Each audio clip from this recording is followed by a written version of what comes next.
Hi, everyone. All right, so lesson 58, for me, it's the toughest to adopt of the early lessons. It reviews lessons 36 through 40, and it deals with what I call really the core fear that we as humans have.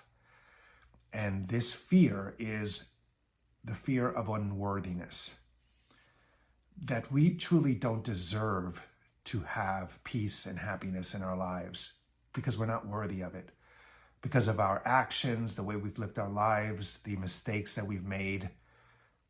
I get it. It was really hard for me to substitute this fear with something else. This fear of, or let's call it core unworthiness, is the greatest of all illusions. It is extremely powerful. It governs the way we go through our lives, what we think and what we perceive in our external world. This sense that we are inherently guilty of something really, really deep inside us. And that guilt we're not willing to see. It's a shadow. But when we do, and we're faced with it, we have a decision to make. Do we believe it or not? Does it make us inherently guilty with a guilt that we cannot overcome? With a fear that is so strong that we cannot see beyond?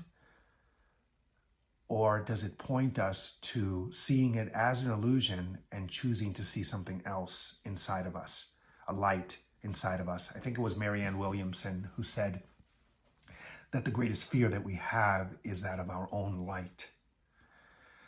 The reason why this lesson is so hard is because I give so much meaning to the word holy. I grew up seeing only God as holy and me being the opposite of that. And so to let go of this sense of unworthiness that I, being a child of God, can see in myself, that innocence, that light, that is the absolute antithesis of guilt and fear, has been hard for me to accept. So I get it. Let's act as if, in theater it's called the magic if. What if I truly was innocent? Deep down inside, what if I truly was good? What if I was a reflection of God's goodness? And everything else, how I behave in the world, is an error created by my own mind based off of this core unworthiness that I've chosen to believe. So if I set it aside, if I see the illusion in this core unworthiness, what emerges? So lessons 36 through 40, and again, this in the actual workbook is lesson 58. But starting with lesson 36, my holiness envelops everything I see. Having forgiven, more importantly, having forgiven myself, I no longer see myself as guilty.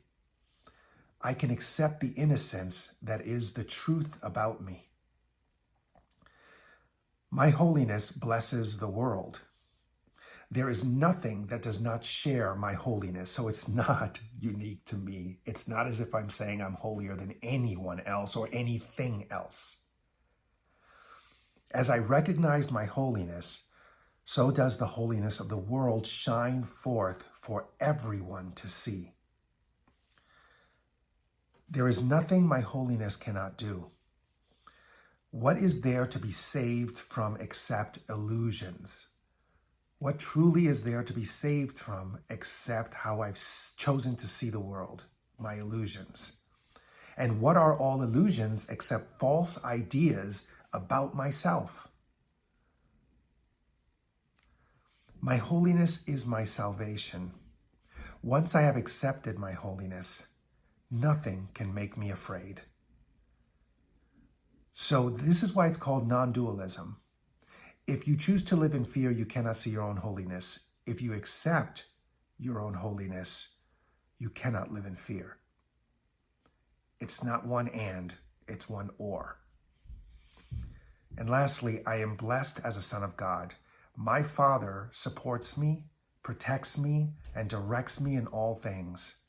His care for me is infinite and is with me forever. I am eternally blessed as his son. That's lesson 58. We'll see you tomorrow. Thank you.